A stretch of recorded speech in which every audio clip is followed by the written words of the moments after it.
Nous sommes en février 1954, dans le salon de la librairie du British Museum à Londres. Dehors, le vent froid souffle sur Belfort Square et fait grincer les grandes vitres du bâtiment. Ce samedi soir, il ne reste plus grand monde ici. L'imposante salle de lecture et ses allées remplies d'ouvrages sont presque vides. La vieille libraire s'active pour anticiper sur la fermeture du musée dans moins d'un petit quart d'heure. Par son agitation caractéristique, elle signale gentiment aux derniers lecteurs récalcitrants qu'il est plus que temps de regrouper leurs affaires. Elle espère ainsi, comme chaque fin de semaine, pouvoir rentrer au plus vite chez elle à l'autre bout de la ville. Et au fond, tout au fond de la librairie du musée, contre une porte de service sur une petite table en bois ronde, si l'on se concentre bien, on peut distinguer une silhouette impassible, celle d'un homme, recroquevillé, le buste presque collé sur sa table. Il écrit. Sa main droite est crispée et rapide, son visage est immobile. Un paquet de feuilles volantes est disposé à côté de lui, ainsi que plusieurs éditions de Pléiade, empilées les unes sur les autres. Il y a de tout, du Camus, du Kafka, du S. Tolstoï aussi, Blake, Nietzsche. Les livres ont l'air d'avoir bien vécu et sont tous, sans exception, bardés de feuilles volantes, d'annotations diverses, de renvois. Chaque page du moindre de ces livres est un petit champ de bataille marqué au crayon de bois. L'homme ne prête aucune attention au remous de la librairie qui ferme et n'a même pas daigné relever la tête lorsque la petite cloche annonçant la fermeture a retenti dans le hall. En l'observant, on ne peut qu'être frappé par son niveau de concentration. L'homme semble étranger à tout ce qui l'entoure. Il n'a pas bougé de sa chaise, pas déposé son crayon depuis presque 2 heures maintenant.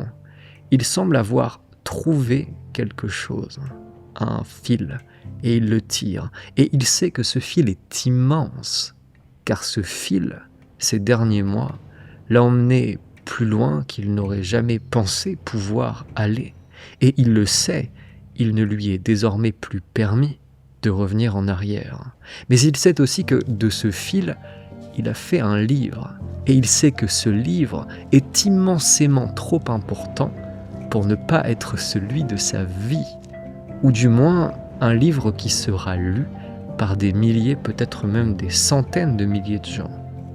Et ce samedi soir, du mois de février 1954, au fond de la salle de lecture du British Museum, alors que les lumières de la grande salle s'éteignent et que le vigile se dirige vers lui pour lui demander, comme chaque soir, depuis 4 mois, de bien vouloir quitter le bâtiment, Collins Wilson, à 24 ans, vient d'achever d'un coup de plume la dernière phrase du dernier chapitre du plus grand livre de sa vie, L'Outsider.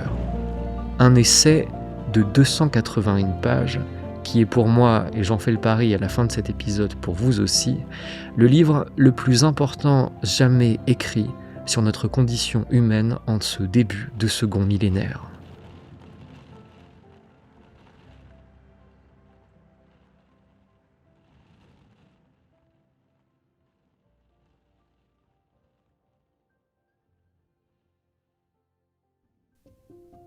Ce livre est une quête, une recherche sur un problème, sur une condition, celle de ce que Collins Wilson appelle l'outsider, ou de l'homme en dehors, puisque c'est ainsi que le livre sera traduit quelques années plus tard en français. Ce livre s'intéresse à un type humain très particulier, le décalé ou le décollé, le solitaire transi, le petit gars du fond du parc, le romantique, l'existentialiste, l'homme qui sent trop jusqu'à ne plus tolérer de sentir, l'homme coincé à l'intérieur de lui-même, le génie lucide mais triste, l'artiste sursensible, le poète à fleur de vie, le jeune homme en pleine crise de lucidité, celle ou celui qui s'est volontairement ou involontairement lassé, éloigné, dégoûté, exclu de ce qu'on appelle ici communément le monde humain et tout son petit cirque. celui ou celle qui, malgré lui, se retrouve confronté à des sensations, à des interrogations, à des visions, à des questions trop grandes et intimidantes pour lui ou elle, celui qui en sait trop pour vivre comme avant.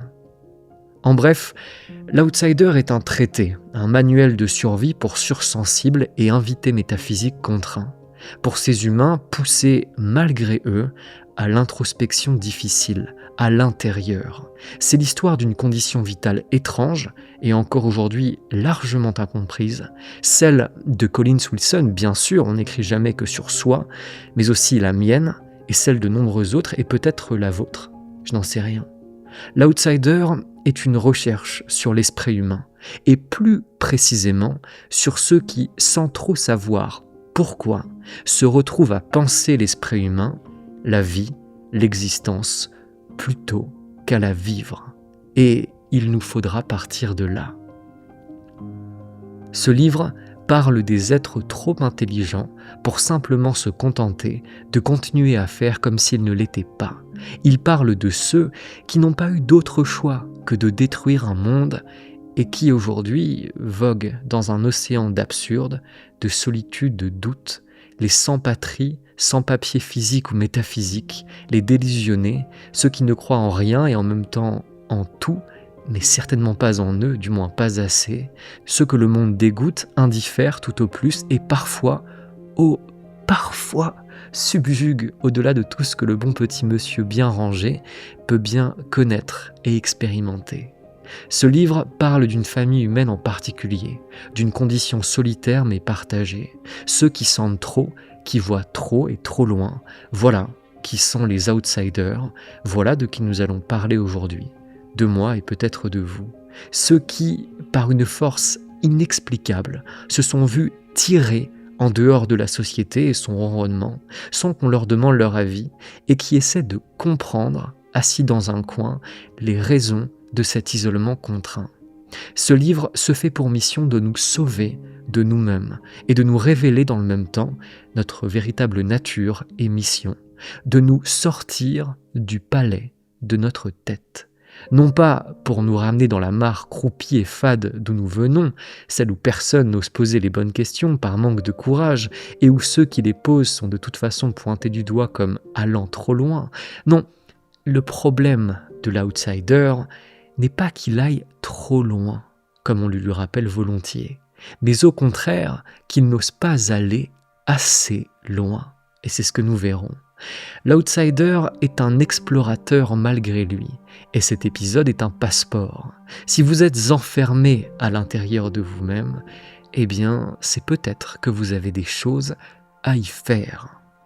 Collins Wilson nous emmène côtoyer les plus grands esprits de ces derniers siècles dans sa quête métaphysique, les plus grands outsiders que le monde ait portés, les plus grands artistes, écrivains, peintres, danseurs, poètes et philosophes, les plus grands enfermés, mais non pas pour nous dire qu'ils furent grands, ni aucunement meilleurs que nous, il n'est pas ici question de ployer le genou si facilement, mais au contraire qu'il est temps de nous rendre compte qu'ils ne furent pas assez et qu'il va nous falloir faire mieux que Dostoïevski, Rilke, S. Camus, Sartre, Hemingway, Tolstoï, Kafka, Joyce, Van Gogh, Nietzsche, Nijinsky, mieux que tous les échoués des siècles passés.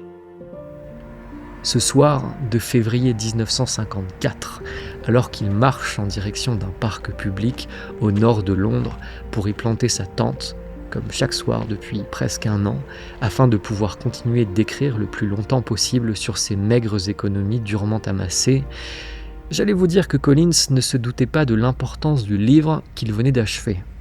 Mais ce serait vous mentir.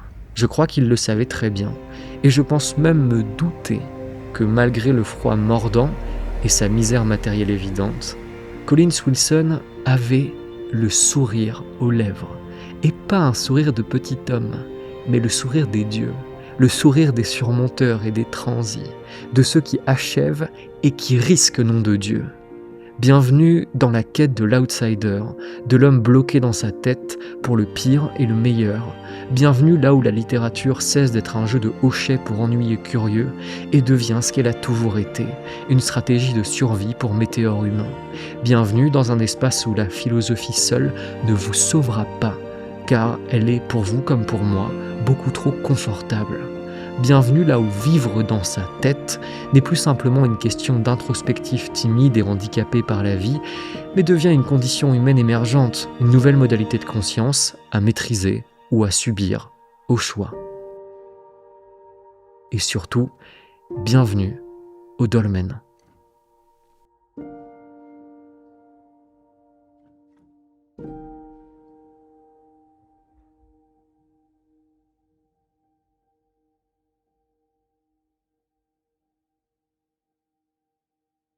Well, I don't know. I'd always, you see, even in my early teens, had these problems of suddenly waking up in the middle of the night and having this horrifying vision that life is completely meaningless.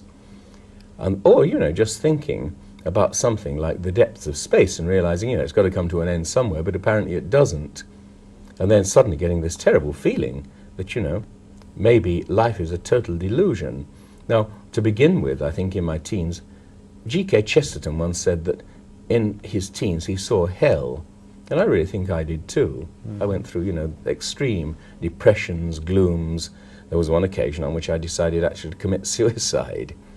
I'd got into this state of, I was working as a lab assistant at the school, and I got this feeling that what would happen was that I'd make tremendous efforts to push myself up to a level of optimism. I'd do it in the evenings, by reading poetry, thinking, writing in my journals. Then I'd go back to the school the next day and right down to the bottom again. And this was the feeling of the mind parasites. There's something there that waits until you've got lots of energy and then just sucks you dry like a vampire. And this sudden feeling that God was making fun of me made me feel one day, for God's sake, let's not have any more of this nonsense. I'm damned if I'll be played about with like this. Let me kill myself. And immediately I felt this. I felt a curious sense of inner strength. So I went off to night school, quite determined that what I was going to do was to take down the bottle of potassium cyanide from the reagent shelves and drink it. I knew that cyanide burns a hole in the bottom of the stomach and kills you within seconds. Well, I went into the classroom quite determined. There was a group gathered around the professor at the desk. I went over to the reagent shelves, I took down the bottle of potassium cyanide, I uncorked it, and as I started raising this to my lips, I suddenly had an extremely clear vision of myself in a few seconds' time with an agonizing pain in the pit of my stomach, and at the same time, I suddenly turned into two people. I don't mean that literally, but I mean that there was I, and there at the side of me was this silly, bloody little idiot called Colin Wilson, who was in a state of self-pity and about to kill himself. And I didn't give a damn whether the fool killed himself or not. But the trouble is, if he killed himself, he'd kill me too. And quite suddenly, a terrific sense of overwhelming happiness came over me. I corked up the bottle, put it on the shelf, and for the next few days was in total control of my emotions and everything else. And I realized suddenly that you can achieve these states of control provided you put yourself in a crisis situation. And that's why throughout The Outsider, I keep saying the outsider's salvation lies in extremes. Chapitre 1. Qu'est-ce qu'un outsider ?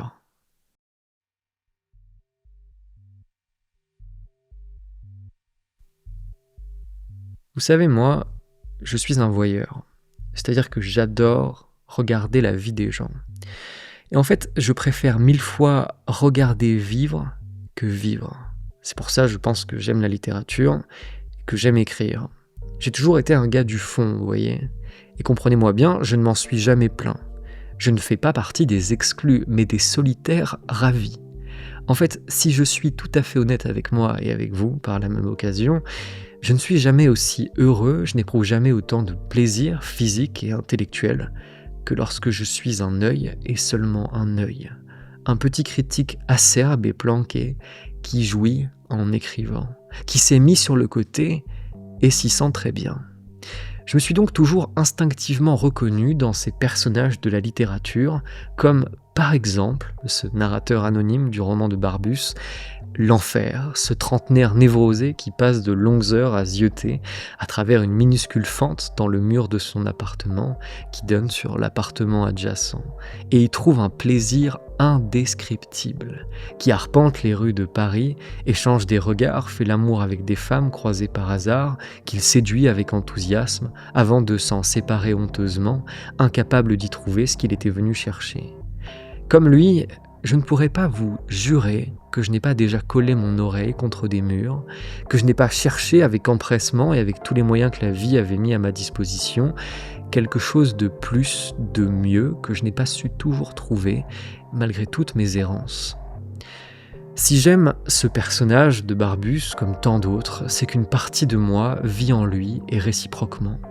Il existe des centaines de configurations pour la personnalité d'un outsider, et l'énorme majorité des bons personnages de la littérature sont des outsiders, avec leurs nuances, car les écrivains qui leur donnent vie sont en majorité des outsiders.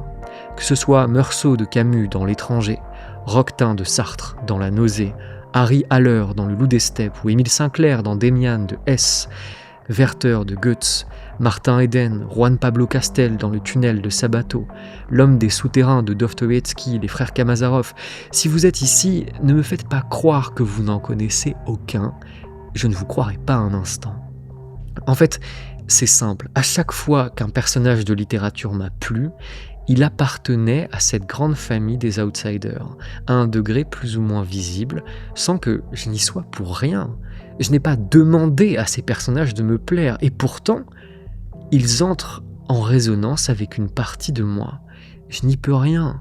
Et une partie, en plus, extrêmement vivante qui plus est, peut-être la partie la plus vivante et intéressante de mon être, celle qui, pour condenser, ne ment pas, celle qui écrit, en tout cas la plus sensible, la plus géniale et la plus douloureuse aussi. L'outsider, c'est ce qu'il y a de plus vrai à l'intérieur de moi, la partie la moins civilisée et lissée. Peu importe tout ce que je peux faire pour la mettre à distance, elle revient, je vous assure, tout le temps.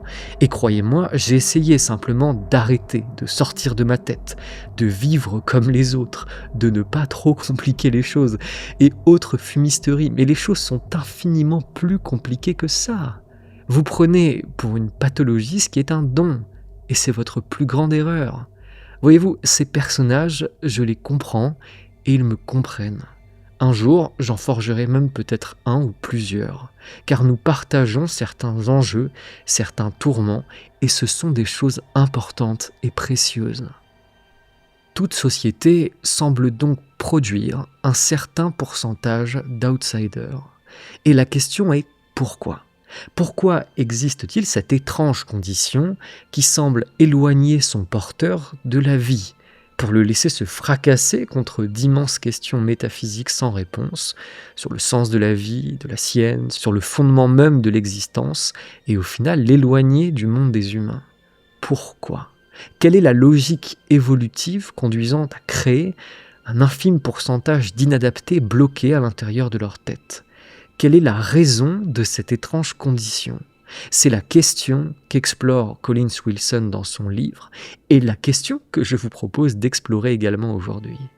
Et pour commencer, Collins dresse un profil type de l'outsider qui comporte 3 piliers, l'exclusion, la lucidité et l'insatisfaction.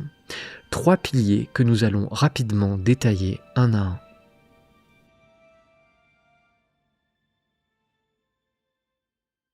Chapitre 2. L'exclusion.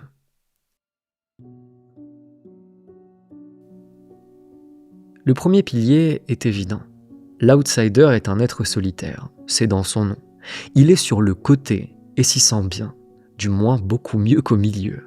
À sa façon, que ce soit en vivant reclus au fond de son appartement sombre, en imposant une distance critique et permanente avec autrui, en alimentant sa petite ou sa grande misanthropie, ou en accordant simplement que peu d'importance à ses relations, en construisant une carapace imbrisable tout autour de lui, en ressassant une vieille blessure de rejet, peu importe. Mais il trouvera toujours un moyen de se mettre même légèrement à distance de la foule comme d'autrui. La littérature est remplie de ces exemples de gentils solipsistes, de ces personnages dont le monde intérieur est le monde entier et pour qui le rapport à l'autre est au mieux une charge et au pire un vif désagrément. Ce n'est pas que l'outsider soit un être méprisant, et en réalité, s'il peut bien sûr être misanthrope, ce n'est en rien une obligation. Non, ce qui éloigne l'outsider du monde, des réveils matinaux, des réunions entre amis, de la Saint-Valentin, de la dernière série, des résultats financiers, des croquettes de Médor, des futures élections, et de tout ce qui constitue le petit monde du bourgeois existentiel, c'est ce qu'il voit, et que les autres vraisemblablement n'ont pas l'air de voir. La trivialité quotidienne le blesse de plus en plus. L'outsider dérive au large et vous n'allez rien y changer. Sa solution n'est jamais en arrière, mais toujours en avant. Contrairement à ce que l'on pourrait penser, l'outsider ne souffre pas de sa solitude. Et il ne faut pas le confondre avec ces solitaires malheureux et trop timides pour se présenter à autrui. En vérité, son monde intérieur est immensément plus riche et bouillonnant que ce que la plupart des gens expérimentent consciemment, et ce même au contact de l'altérité. Sa souffrance est ailleurs, et on va y revenir, mais il est riche de son intérieur, bien plus que vous. Sa solitude est un royaume dans lequel il peut entrer sur demande et profiter de ses délices magiques. Sa solitude lui donne tout. Penser qu'une immense majorité d'adultes vivent aujourd'hui sans avoir rencontré leur propre solitude est aussi ahurissant que terrifiant pour lui. L'outsider ne souffre pas de sa solitude. Elle n'est que la réponse la plus évidente et logique aux expériences intérieures qu'il traverse. Et si vous expérimentiez 1/10 de ce qu'il pressent, eh bien, vous seriez tout aussi prompte que lui à éviter pendant un petit temps toute forme de sociabilisation. L'outsider éprouve une plus grande satisfaction à regarder le monde depuis sa petite tour que tous les plaisirs éventuels qui lui seraient donnés de ressentir s'il se joignait à la foule. Et la plupart du temps, il a essayé, et la comparaison est sans appel. De son point de vue, c'est vous qui êtes en détresse, pas lui. Lui va très bien. Ou du moins, il est parfaitement lucide, mais nous allons y revenir.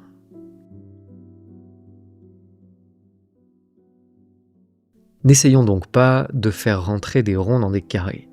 Oui, l'outsider expérimente la vie d'une manière radicalement différente de ses contemporains. Et si vous en doutez, attendez la suite. Et même si oui, on est tenté de lui tirer les chevilles et de le ramener sur terre, de lui conseiller de moins se prendre au sérieux, de moins penser, de sortir, de se faire des amis, quiconque partage ne serait-ce qu'un peu de cette étrange condition est forcé de reconnaître qu'il existe entre lui et le monde une distance qui ne fait que se creuser au fur et à mesure des années, une distance qu'il faut apprendre à aimer, car que peut-on faire d'autre? Une distance qu'aucune réunion entre amis ne sera jamais capable de réduire, quoi que l'on puisse en penser. J'ai appris avec le temps que personne n'était plus prompt à m'inviter à me joindre au groupe alors que je ne demandais rien, que celles et ceux qui savaient au fond d'eux qu'ils ont refusé l'appel de leur solitude et ne supportent pas que je me fasse pour mission d'honorer la mienne. Notre erreur est de penser que nous pourrions résoudre ces problèmes en attrapant l'outsider par le bras et en le tirant de force vers la grande ronde, lui redonner le sourire et en lui faisant passer les cartes et un bon verre de vin. Et bien sûr que ces choses sont importantes et qu'elles peuvent faire du bien, mais pas à un outsider pur et dur. Car pour le type d'homme dont nous parlons, ce genre de petite stratégie ne fera que retarder l'inévitable. Car la distance qui se creuse entre lui et le monde n'est pas un hasard, mais le résultat de ce que Collins Wilson appelle la crise de lucidité.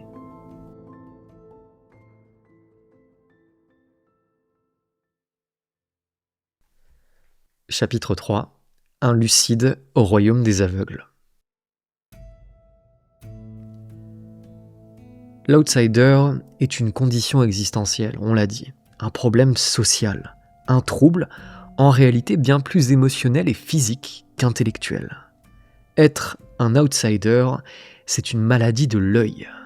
L'outsider, c'est celui qui ne peut faire autrement que de voir. Voilà la seconde grande caractéristique qu'explore Collins dans son livre.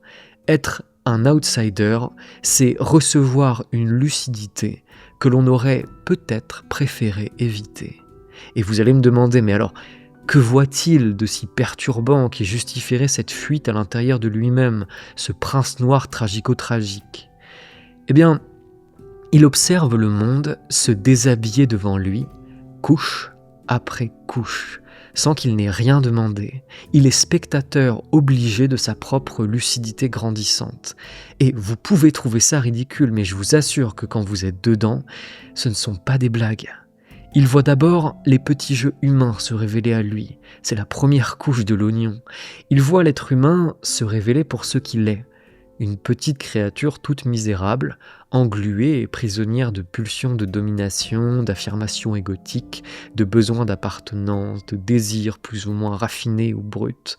Une masse qui hurle « Regardez-moi, aimez-moi !» mue avant tout par un manque de caresses et un besoin de trouver ce sur quoi aboyer sa détresse, et très rarement plus en réalité. Il voit des drapeaux, des cris, des piécettes et de l'ocytocine, et en conclut que c'est ça, au final, la société, avec un S majuscule. Il voit que l'histoire humaine et ses grands piliers, politique, économie, idéologie, religion, se résument au fond, pour citer Hemingway, aux espoirs vains d'une bête misérable qui se raconte des mensonges pour se rendre la vie plus supportable. Et attention, ce jugement, il se l'applique aussi et avant tout à lui-même. Pour la première fois, il se regarde avec pitié et embarras. Il se voit comme une petite chose toute misérable, qui jusqu'ici n'a été mise au fond que par des buts à la matérialité dégradante, pris dans des conditionnements évidents. Et, suivant ces conclusions, il ne peut déboucher que sur la grande question de la vacuité. À quoi bon si l'humanité n'est au fond que cette masse menteuse de primates englués dans leurs ornières sentimentales?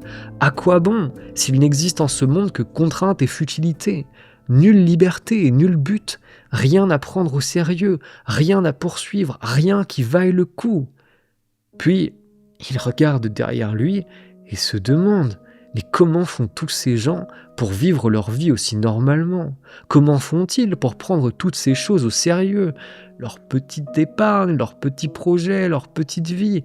Et pourquoi et comment ils arrivent à se lever le matin? Où trouvent-ils la force de vivre comme ils le font? Comme si tout ça avait la moindre importance. Est-ce lui qui manque de courage pour vivre? Est-il trop sot, trop faible? Qu'ignore-t-il que les autres savent? Et c'est là qu'il devient un outsider pour de vrai, quand il finit par comprendre. Mais les autres font tout pour ne pas voir ce qu'il a été contraint de comprendre. L'immense majorité des gens font tout pour ne pas voir tout ça, pour continuer à croire à la fiction qu'ils appellent société, et qui n'est au fond qu'un compromis, une omerta, une illusion collective de mauvais goût et rarement plus. La position de l'outsider, suite à ce qu'on pourrait appeler son éveil, est au fond assez simple. Il est celui qui conscientise sa maladie dans un monde profondément malade, mais ignorant, sans guérir pour autant. L'outsider est contraint de regarder l'existence en face sans détourner le regard. Et le vertige qui s'ensuit est celui dont la littérature s'est emparée presque à outrance, si vous voulez mon avis. C'est celui de la nausée de Sartre, bien sûr, lorsque Roquetin finit par conclure « L'homme est une passion inutile, mais il y a être inutile sans le savoir et être conscient de son inutilité. » Une fois que l'on en arrive ici, à cet extrême, que l'on voit l'existence nue, on est forcément confronté avec un immense vide, un terrible sentiment d'irréalité que l'on ne peut pas juste chasser avec le seul outil de notre volonté. Autrement dit, on ne peut pas dévoir. Or, il n'existe aucune liberté dans un monde irréel, car toute liberté part d'un but, et dans la vacuité, dans le caractère misérable et radicalement inimportant de la vie humaine, il ne peut exister quelconque action digne d'être réalisée plus qu'une autre. Il n'existe aucune liberté dans un monde qui a perdu tout son sérieux, un monde plat où tout est in fine inimportant, ma vie comme la vôtre. S'offrent alors à l'outsider plusieurs portes de sortie pour fuir cette terrible conclusion de la vacuité absurde, selon sa personnalité. Plusieurs mécanismes de survie, dont la littérature d'abord, est encore une fois un terrain d'expérimentation particulièrement riche. Chez Albert Camus, c'est l'absurde jouissif qui gagne, la légèreté dissociative. Meursault, dans L'étranger, représente à merveille cet être qui sait, mais qui, n'ayant pas le courage de pousser plus loin ses conclusions sur l'existence, se contente de fuir dans le monde irréel dans lequel il se sait vivre à présent. Il vit comme un jouisseur inconsistant, enterre sa mère, séduit une femme, va à la plage. Tout ça dans une immense indifférence. Rien ne pèse sur lui. Il n'éprouve au fond qu'un plaisir moyen et constant, ni gouffre ni montagne. Il ne prend de toute façon ce monde plus vraiment au sérieux. C'est le héros absurde, pris dans sa fuite nihiliste. L'outsider peut aussi fuir dans la recherche effrénée du contact amoureux, pour détourner son regard des conclusions métaphysiques qui se sont imposées à lui. C'est ce que l'on trouve dans les romans de Sabato, Le Tunnel ou chez Goethe, avec l'excellent Les souffrances du jeune Werther. Quand l'outsider chute, quand il se rend compte, la possibilité pour lui d'être secouru par une présence féminine de ce qu'il est en train de comprendre est immense et très tentante, bien qu'évidemment impossible et voué à l'échec. Enfin, un troisième mécanisme d'évitement est visible chez Hemingway, qui confère à nombre de ses personnages la possibilité de fuir dans la guerre, dans la chasse, dans l'activité physique, pour fuir ce vide omniprésent au milieu de leur poitrine. Évidemment, ni la fuite camusienne, ni la recherche du paradis amoureux perdu, ni la confrontation physique ne résolvent la situation de l'outsider, sinon ce serait trop simple. Et c'est là que Collins Wilson entre en scène, pour nous dire que toutes ces stratégies ne sont que des mécanismes d'adaptation plus ou moins temporaires à une condition permanente. Collins insiste, l'outsider ne peut pas dévoir. Il ne peut pas se sauver en espérant revenir en arrière, en se rebandant les yeux et en faisant comme si il n'avait pas vu. Il doit aller plus loin, trouver sa solution. Une question se pose alors, mais est-ce que tous les hommes sont des outsiders ?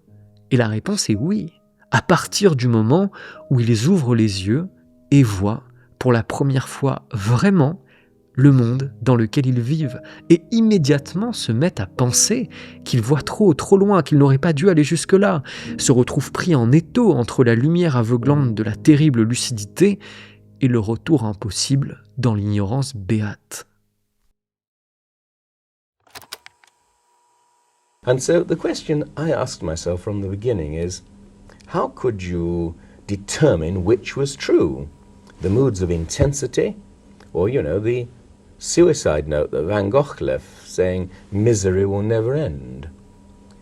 And the philosophers at the time when I produced The Outsider, people like A.J. Ayer and Gilbert Ryle and so on, would have said, that's a totally meaningless question. After all, you feel one thing in one mood, you feel another thing in another mood, and they're just relative. Now, I could not believe this, because every time I've experienced these moods of intensity, it's like going to a hilltop and seeing precisely the same vision, exactly the same landscape below you, and you feel it must be solid or it wouldn't be the same every time. It'd be different every time. On the other hand, of course, in what you might call the worm's eye view moods, things appear bad in a different way every time. And you suddenly feel that the truth is these views of the worm's eye view are subjective and emotional, and it's only the bird's eye views that are true. And I've always believed this deeply. It's the big that's true, not the small. In other words, close-upness deprives us of meaning. And I've always felt this is the basic truth of life. Somehow you've got to get that trick of pulling back and seeing things through a kind of wide-angle lens. As soon as you do this, you instantly go into this state of intense optimism.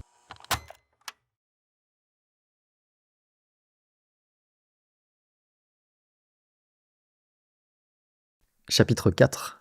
Un radical insatisfait au royaume des modérés contentés.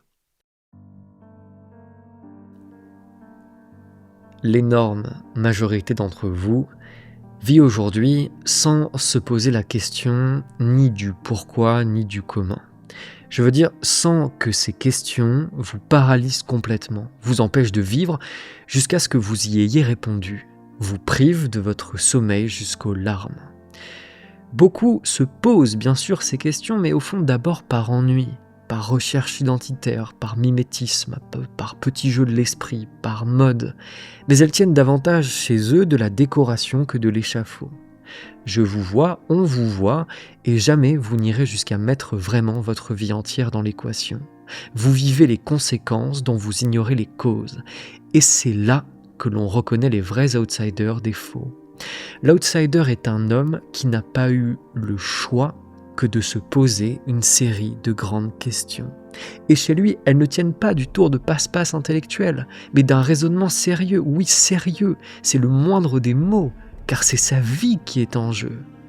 L'outsider cherche à répondre à une question simple. La vie, c'est oui ou c'est non? À cette question, l'immense majorité des humains, lorsqu'ils ne refusent simplement pas de répondre ou qu'ils miment qu'ils ne comprennent pas la question, grommellent un paresseux et mitigé « mouais ». Et ce « mouais » est celui auquel ne peut plus convenir l'outsider. Ce « mouais » est pour lui tout ce qu'il y a de plus pourri dans l'espèce humaine. Le marécage inertiel de modération dans lequel barbotent ses contemporains lui est devenu encore plus vulgaire que son attrait pour la mort. Il y a chez lui une détestation de la demi-vie, car il a vu de quel tissu de mensonges elle se drapait.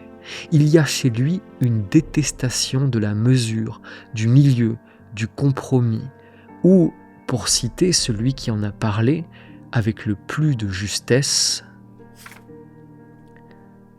l'homme n'est pas une création stable et durable. Il représente plutôt une tentative et une transition. Il n'est rien d'autre qu'une passerelle étroite, périlleuse, entre la nature et l'esprit. Sa destinée la plus profonde le mène vers le monde spirituel, vers Dieu. Sa nostalgie la plus ardente l'incite à retourner vers la nature, vers notre mère commune. Tels sont les deux pouvoirs entre lesquels son existence angoissée et tremblante se retrouve ballottée. Ce que les gens entendent par la notion d'être humain se réduit toujours ainsi à une convention bourgeoise précaire. Celle-ci rejette et réprouve certains instincts extrêmement brutaux. Elle réclame une part de conscience, de civilité et de désanimalisation. Enfin, elle ne se contente pas d'autoriser un soupçon d'esprit, elle l'exige. L'homme, défini selon cette convention, représente, comme tout idéal bourgeois, un compromis. C'est une entreprise timide, naïvement rusée, qui vise à empêcher aussi bien notre mère à tous, la nature mauvaise, que notre père à tous, l'esprit ennuyeux, de faire valoir leurs fortes exigences. Hermann Hesse, Le loup des steppes.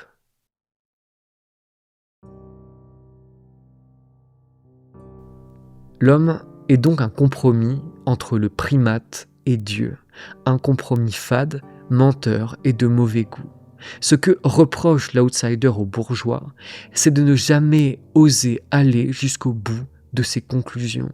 Et à ce titre, 99,9% des humains sont des bourgeois. Ils s'installent dans leur existence sans chercher à la dépasser. Ce sont des fainéants qui acceptent de vivre sans véritable réponse sur l'existence, de n'être ni jamais vraiment l'être de pulsion, l'animal, le primate, ni jamais vraiment l'être d'esprit, le génie, le Dieu, de n'être ni vraiment vivant, ni jamais vraiment mort, de ne pas vraiment exister, mais d'être une sorte d'automate somnambule à chaque fois qu'ils en ont la possibilité. Le bourgeois joue avec les idées, mais s'en garde toujours à bonne distance. Il n'a plus ni de corps, ni de génie. Il représente un idéal faussé de ce que devrait être l'être humain. Une pause au milieu du chemin, plus occupé à compter et recompter, à tirer le plaid vers lui qu'à continuer d'avancer. Le bourgeois ne produit plus aucune énergie de vie, celle-là même qu'en dépit de tout, l'outsider sent bouillir dans ses veines. Et pour ça, oui, il lui en veut, et il est presque prêt à lui faire la guerre, car le bourgeois a fait de sa pathologie une norme et un idéal.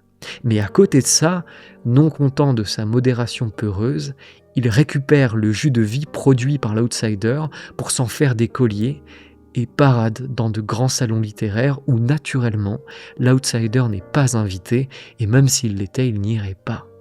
Dès lors, on devient un outsider à partir du moment où deux immenses questions se bousculent à l'intérieur de nous avec la force d'un séisme et que nous n'avons plus le choix que d'y répondre par un extrême ou par l'autre. La vie, oui ou non. Mais dans le cas où je répondrai oui, comment vais-je devoir vivre? À quel type d'extrême vais-je devoir dédier mon existence? Car pour moi, il n'existe aucune rédemption en dehors de la radicalité. L'outsider est celui qui passe plus de temps à se demander comment vivre qu'à vivre, car il ne prend pas cette question à la légère, et à force, il se met à éprouver une indifférence ou un vif dédain pour tous les autres humains qui n'ont pas le courage de répondre à cette question. Si l'humanisme est la croyance dans l'homme en tant que petite créature raisonnée et bien faite, l'outsider est un anti-humaniste. We feel really alive when we are in what you might call all systems go states. If you can actually get yourself into this state where adrenaline is flooding in, when you're really intensely concentrated on something, then you feel fully alive. Our problem is we're always falling below that level. And what's more, as soon as you place us in a pleasant situation where we should be extremely happy in theory, immediately everything drops, and quite suddenly, instead of being happy in the pleasant situation, we're happy for a few seconds, and then we're bored. The German philosopher Fichte said, it is heaven to become free, but actually to be free is nothing.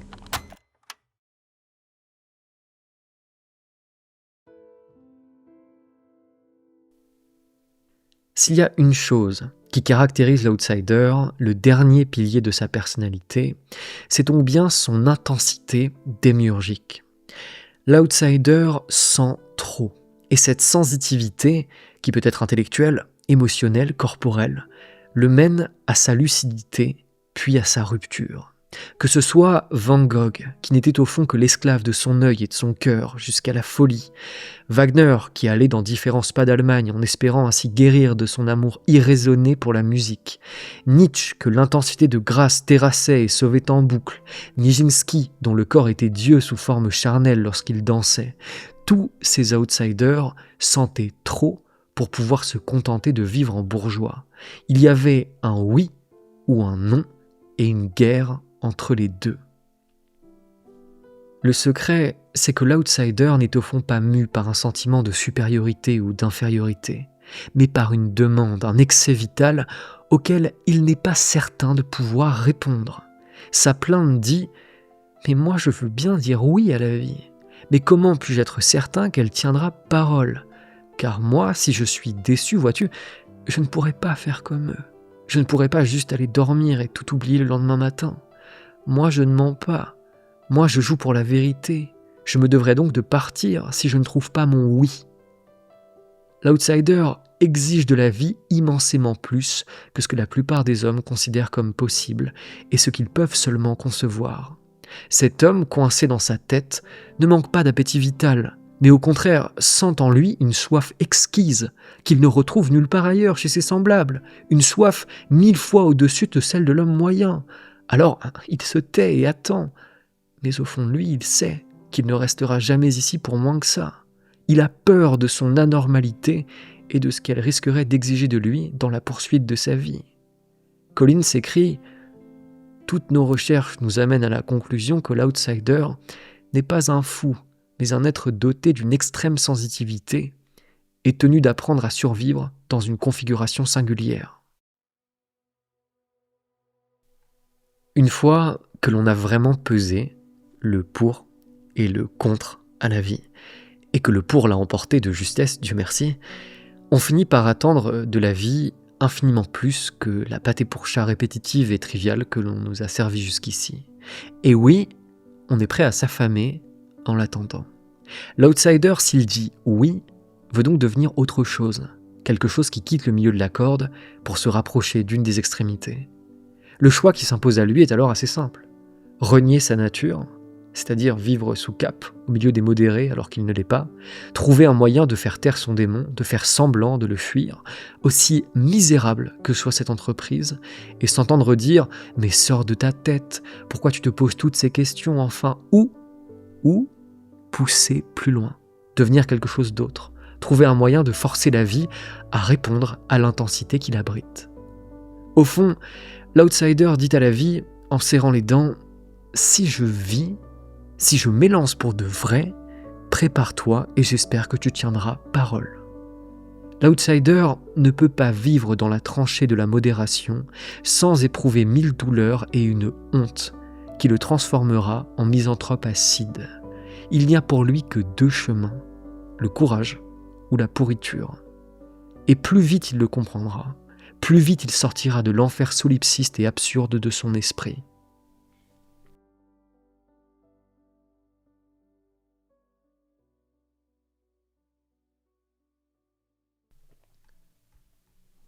Chapitre 5. Sortir de la tranchée.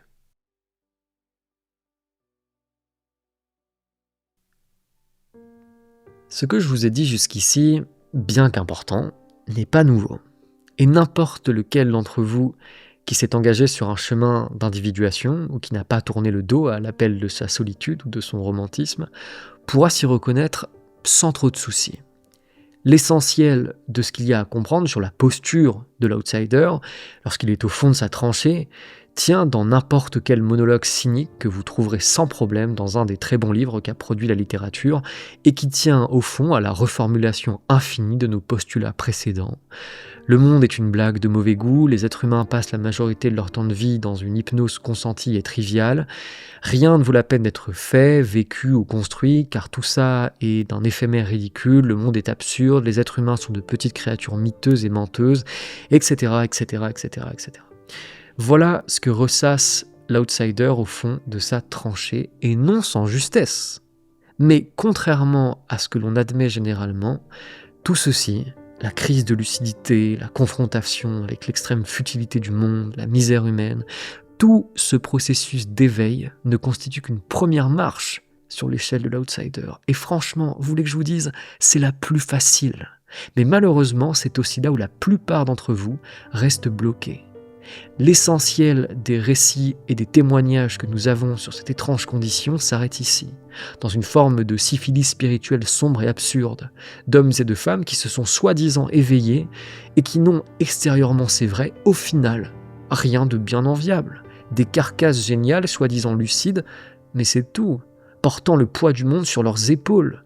Le bourgeois existentiel est même tenté de demander, depuis les gradins, non sans une certaine ironie, tout ça pour ça. Et je suis censé te suivre, prendre le même chemin que toi, m'éveiller, pour finir très probablement incapable de vivre normalement 1 semaine sur 2, puis me couper une oreille ou finir fou, ou même les deux, seul avec ma lucidité à tout détester. Mais non merci, garde ton éveil, je garde ma modération et ma santé mentale. Et il n'aura pas complètement tort. Et l'on finit soi-même un jour par se dire « Mais c'est vrai qu'avant de comprendre tout ça, alors certes, je somnolais, mais j'étais heureux, ou du moins j'étais trop ignorant pour être fondamentalement triste. Maintenant je comprends, certes, mais regarde à quoi j'en suis rendu, à me morfondre, à tout comprendre, trop comprendre, mais à quoi bon? Je ne peux même plus croire à ma propre importance, à ma liberté, à rien. Dès que je lève un bras pour fendre une bûche, je suis rattrapé par l'imminence de ma propre mort, par l'inimportance de ma propre vie. Ma lucidité me paralyse, j'ai détruit les valeurs branlantes d'un monde, certes, mais pourquoi? Je suis sorti de la caverne, génial, mais pour me retrouver dehors nu et en plein vent. J'aurais mieux fait d'y rester dans ma caverne si j'avais eu le choix. Je sais, mais à quoi bon? Ça m'avance de tout savoir.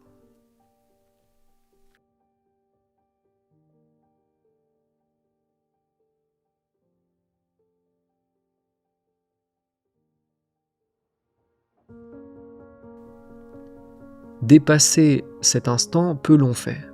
Et pourtant, c'est ce que vous allez devoir faire.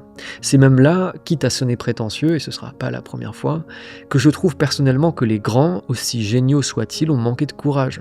Quand je lis Camus, Kierkegaard, Sioran particulièrement, Kafka, Dostoïevski et les autres, mais je peux pas m'empêcher de ressentir du gâchis, et une énorme empathie aussi bien sûr, mais toujours ce gâchis. Je vois des hommes qui n'ont pas su s'extraire de leur propre pessimisme, d'une forme de fatalisme terrible et presque confortable. Certes, ils ont quitté le troupeau, bien joué, mais pour devenir quoi? Des loups sans santé et au poil terne? Je vois des hommes qui parfois, oui, ont manqué de courage, d'audace, de discipline et d'envergure, et il faut le dire, qui n'ont pas su s'extraire de leur tranchée à temps avant d'y pourrir pour de bon, qui ont mis toute leur force intellectuelle et artistique à l'exploration du non, et qui l'ont fait, mon Dieu, mais d'une manière si somptueuse, mais dont l'avocat du oui, lui, était tenu de se présenter au milieu du plus grand procès de la vie, pour le jugement suprême, en guenille. Ces hommes n'ont pas joué à la loyale. Oui, la mission de l'outsider est de juger la vie, mais il doit la juger dignement et dans les règles de l'art. S'il explore uniquement le non et l'absurde, il trahit sa mission. Et peu d'outsiders ont rempli cette double mission, ont su faire de leur vie un procès équitable entre le oui et le non. J'en compte 2. Nietzsche, à la fin de sa vie peut-être, et Blake, à la limite. Les autres, trop en tout cas, sont restés bloqués à l'intérieur d'eux-mêmes, ressasseurs de lucidité dans un air devenu trop toxique pour le commun des mortels, et s'étonnant de leur solitude.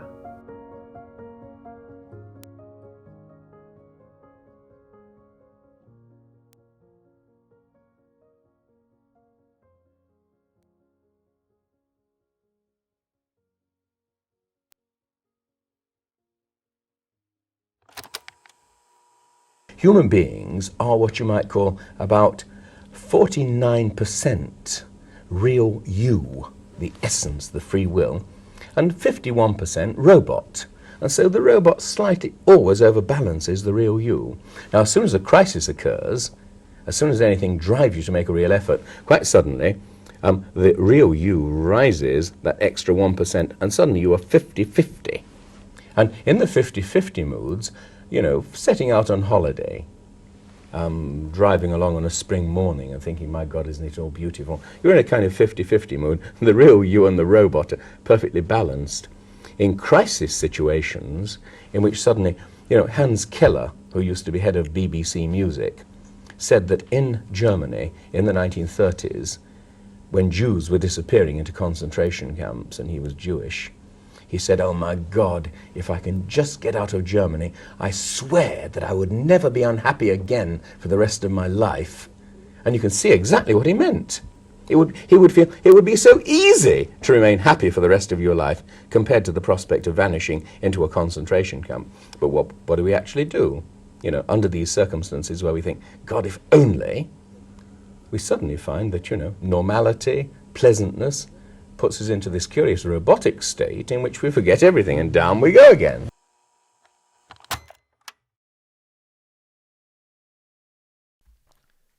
Chapitre 6. Devenir un surmonteur.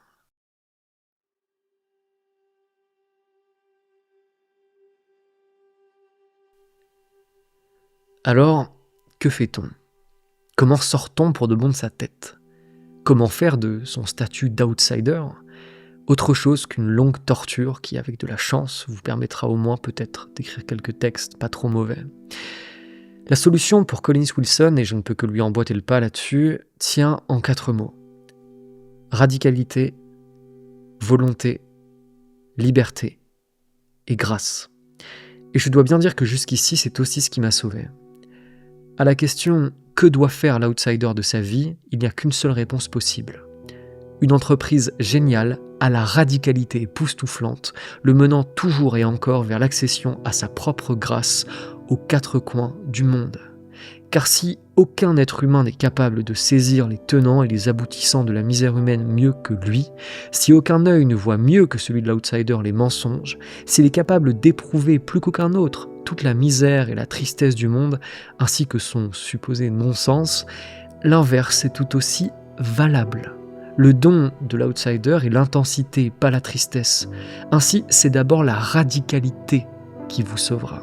Car si vous êtes capable d'un génie dans la noirceur, vous le serez également dans la lumière, bien que la seconde entreprise soit beaucoup plus difficile pour vous.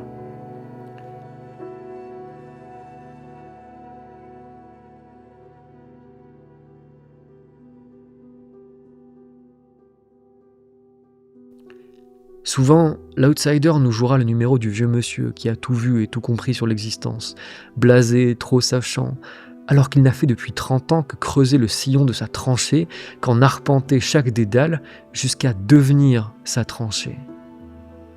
Alors, ce que j'entends par radicalité est assez simple. Ce qui blesse le plus un outsider, un être coincé dans sa tête, c'est la dépossession progressive de sa capacité d'action. Il devient vite trop intelligent pour continuer à être libre. Sa tête finit par créer tellement de raisonnements parfaits qu'il se piège lui-même dans la grande toile de son aliénation. Sa posture de pensée finit par bloquer toute forme d'horizon. Le don de l'outsider est aussi sa prison, la pensée. Et il pense mieux et plus loin que les autres, assurément. Mais la pensée seule ne le sauvera pas. Car c'est cette même pensée qui l'amène au sentiment d'irréalité et de dédain qu'il éprouve pour la vie. C'est la liberté qui le sauvera. Et je parle bien de la sienne. Et pour ça, il devra en faire l'expérience concrète, pas la pensée. Il devra tout faire pour chaque jour se rappeler qu'au-delà de sa syphilis intellectuelle, il possède toujours ce qu'on appelle un libre arbitre et une volonté inestimable, bien réelle. Et pour l'expérimenter, il devra agir comme un fou, c'est-à-dire se débattre plus qu'aucun autre, soutenir chaque pensée d'une action, se prouver à lui-même qu'il peut décider du cours de sa vie sur un coup de tête, car votre liberté est toujours à un coup de tête de vous. Voyez-vous, être libre n'est rien, c'est devenir libre qui est tout. La plupart des gens n'ont aucune idée de la force qu'il faut mobiliser, ne serait-ce que pour faire usage d'un millionième de volonté propre, et finissent donc par conclure que la volonté propre n'existe pas. Vous êtes tous beaucoup trop modérés, et ce surtout et avant tout, non pas dans ce que vous dites, car parler ça n'implique rien, monsieur. J'en ai croisé des brigands numériques, mais qui en face n'avaient pas le début d'un début d'élan. Non, vous êtes beaucoup trop modérés dans la manière dont vous vivez. Vous êtes trop modérés pour être libre. Poussez vos conclusions sur la vie, sur l'existence, et adaptez-y votre vie, toute votre vie. Ne faites pas dans la demi-mesure, puisque chez vous l'intensité est reine, ne faites pas semblant. Prouvez-vous à vous-même l'existence de votre libre arbitre et de votre volonté, car c'est la première chose qu'il vous manque. Vous êtes pris dans l'inertie de votre paradis pessimiste. Pour vous, il n'existe aucun compromis, car tout compromis est avilissant pour ce que vous avez au fond de la poitrine.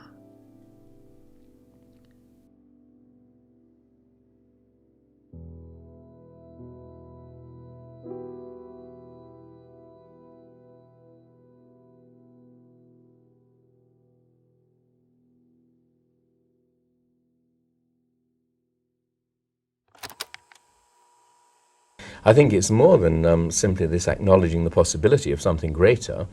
I think that we recognize that in our own depths, we possess enormous reserves of strength of which we're normally totally unaware. And this is what fascinates me. This is obviously what happened to the Romantics. They just had these bubbling experiences of power coming up from their own depths and were startled by this. And what's more interesting, I think I've noticed again and again, when you experience a sense of power coming from your own depths, you are likely to feel that in some way it's coming from the external universe because it so transforms the universe, like Van Gogh's vision of the starry night, with all of the stars turning into great whirlpools of force and the trees looking as if they're flames rising towards the sky. It so transforms it that it appears to be an external vision. Of course, all that's happening, so to speak, is that you are glowing with light that transforms the external universe. So in all the mystics, you get this strange thing. They say the inner becomes the outer, and the outer becomes the inner.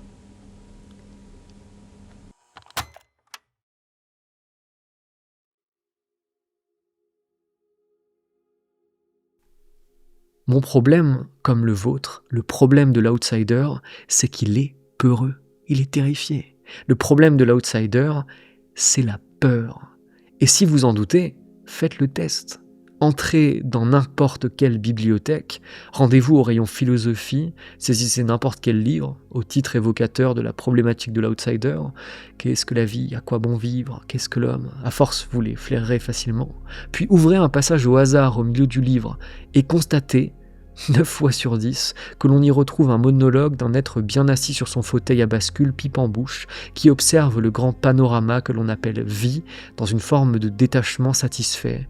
Il regarde le monde à la jumelle et commente, sans voir qu'il ne fait que réfléchir l'enfer de son intérieur sur l'extérieur.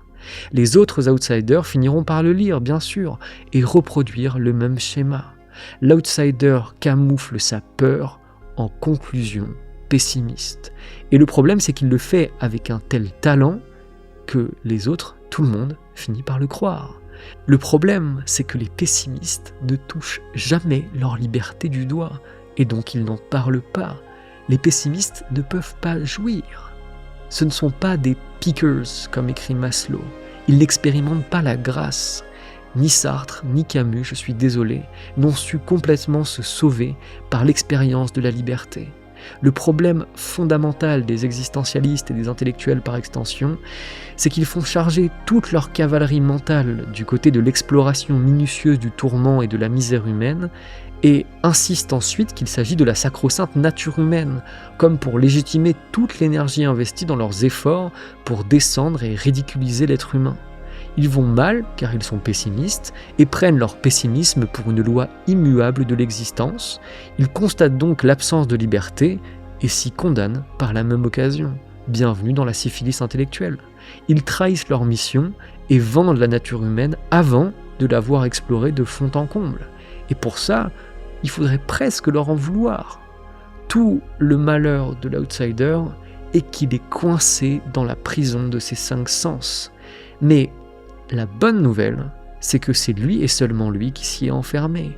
Et cela nécessite, pour qu'il s'en rende compte, qu'il finisse par comprendre qu'il n'est pas vraiment malheureux, mais qu'il pense simplement qu'il est malheureux. Car il est 1000 fois plus confortable pour lui d'être malheureux que d'être courageux. Seulement, oui, j'en conviens, il est plus facile de faire de son malheur une philosophie que de le combattre.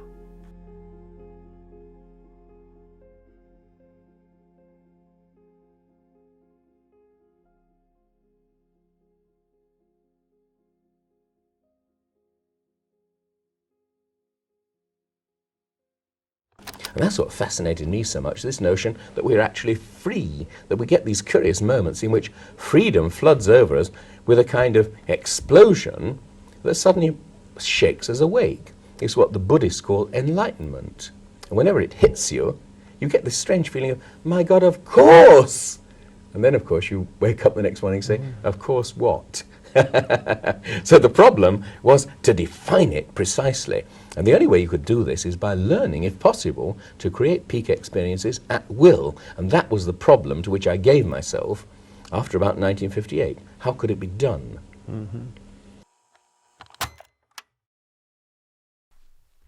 Conclusion. Extrait de mon journal.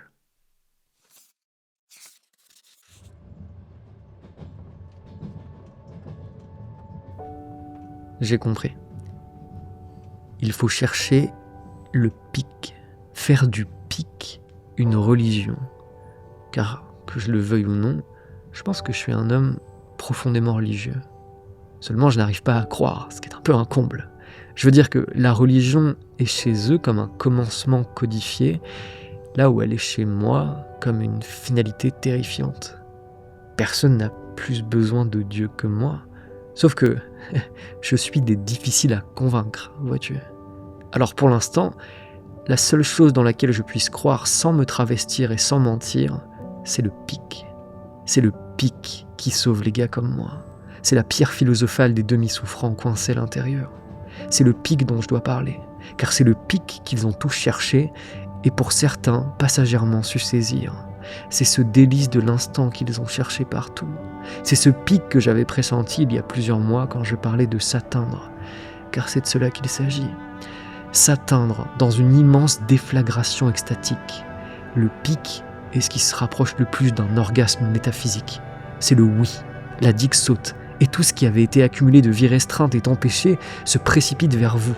Le pic arrive dans un train, lorsque tout s'est effondré et que l'on n'a au fond, en tout et pour tout, plus qu'un vieux sac à dos miteux dont les lanières ne demandent qu'à rompre, un fond de croupi et une gourde à l'odeur douteuse, l'esprit sonné, incertain, le corps à bout de force. Et là, messieurs, la voilà qu'elle arrive, l'insidieuse, la grande, l'immense liberté. Et le corps qui frémit, les poils qui se dressent en alerte, car ils savent que l'on s'apprête à vivre, et le soleil couchant qui vient nous caresser le visage, et le train qui n'est plus un train, mais le train, et le monde qui vous caresse, et le voilà qui suit le pouvoir, celui que l'on a aussi appelé volonté, délice, grâce, qui en quelques fractions de secondes vous fait passer du plus miséreux et enserré des hommes à celui qui se voit, qui voit le monde, qui sait le monde et qui jouit encore. Comment suis-je censé expliquer ça à des pessimistes coincés? Comment leur dire? Car je sais que toute leur logorée ne tiendrait pas un instant face à l'expérience de ce pic. Quand je croise un type qui me ressemble un peu trop, je le regarde toujours au fond des yeux en me posant cette question. Est-ce qu'il fait partie de ceux pour qui l'attrait pour la chose intellectuelle n'est qu'une niche rassurante qui lui permet de romantiser sa peur et de se tenir loin de la vie? Ou est-ce qu'il est de mon espèce, de ceux qui sont là par amour du courage, des réponses et du oui? Autrement dit, sera-t-il de ceux qui sautent de bord dans la tempête? Ou des fous qui bordent la grand voile en hurlant de rire? Pendant le pic, il faut regarder ses mains. Il faut regarder tout autour de soi, il faut monter la musique en arrière-plan, et il faut se rendre compte. Il faut écouter l'immense sagesse qui nous parcourt, il faut la comprendre, ce qui nous rend si irrésistiblement vivants, ce qui fait de notre enveloppe la plus belle et expiante chose au monde. Le pic est la plus belle chose, c'est l'instant pur. C'est Collins qui danse en terminant son livre alors qu'il rejoint sa tante. C'est moi sur le pont de ce foutu bateau au milieu de la mer du Nord qui danse en pleine nuit au milieu des montagnes et qui parle avec les dieux. C'est ce petit gars au fond d'un train qui frémit et dont la voix résonne au fond du crâne. Monde, je n'en ai pas fini avec toi. Et tu sais quoi? Si tu continues de me payer en pouvoir, je ferai ce que la nature préfère. Je trouverai mon propre courage. Car la seule monnaie du monde, c'est le courage. Et la seule manière de trouver le pic, c'est d'être courageux. Continuez de vous penser comme de petits moutons tristes qui ne savent pas. Je n'arrêterai pas de vous voir comme des tigres qui se ridiculisent plutôt que d'admettre qu'ils sont terrifiés. Et je me ferai toujours un plaisir de vous le rappeler. Si vraiment c'est votre chemin, sachez que l'exploration de la nature humaine et des grandes questions ne peut pas se faire sans peur, sans courage, sans être parcouru de tremblements terribles et réussir à passer par-dessus. On ne trouve rien sur l'existence sans être effrayé, que son cœur ne rompe. L'outsider est un chercheur, et pour ça, oui, je l'estime beaucoup, et je pense que je suis amoureux de lui, car il fait partie de ces petits pourcentages d'humains appelés à pousser plus loin que l'existence matérielle et somnolente. Seulement, je vous souhaite de comprendre que vous ne pouvez ni être heureux en refusant de répondre à vos questions, ni en mimant d'y répondre depuis le confort de votre canapé existentiel, ni en n'allant pas voir la lumière par confort de l'ombre. Vous devez être radical, dans le pessimisme comme dans l'optimisme. Vous devez avoir peur, vous devez entraîner votre volonté dans la peur. Et c'est un mec bien plus terrifié et peureux que vous qui vous le dit, vous êtes des froussards du bonheur. Vous êtes terrifié de vous rendre compte que vous avez, en dépit de tout, bien plus de pouvoir que ce que vous rassurez à penser, et donc que la clé est dans vos mains. À la prochaine, lisez mon livre, S'anomaliser, parce que d'abord je suis écrivain. Si vous voulez plus de clés, pensez vraiment à lire cet ouvrage. Et encore mieux, faites-vous un duo avec le livre de Collins Wilson, L'Outsider, parce qu'il est vraiment important. Rejoignez le cercle du Dolmen sur mon Patreon pour venir partager avec la communauté, discuter avec moi et les autres. Il y a beaucoup de choses à cet endroit. J'ouvrirai quelques places le soir de la sortie de cet épisode. Vous y trouverez sur ce Patreon également plein de conférences et d'épisodes bonus, et je remercie tous les membres du cercle qui me permettent de continuer à produire ces épisodes. Vous êtes des amours. Tous les liens sont en description. À la prochaine.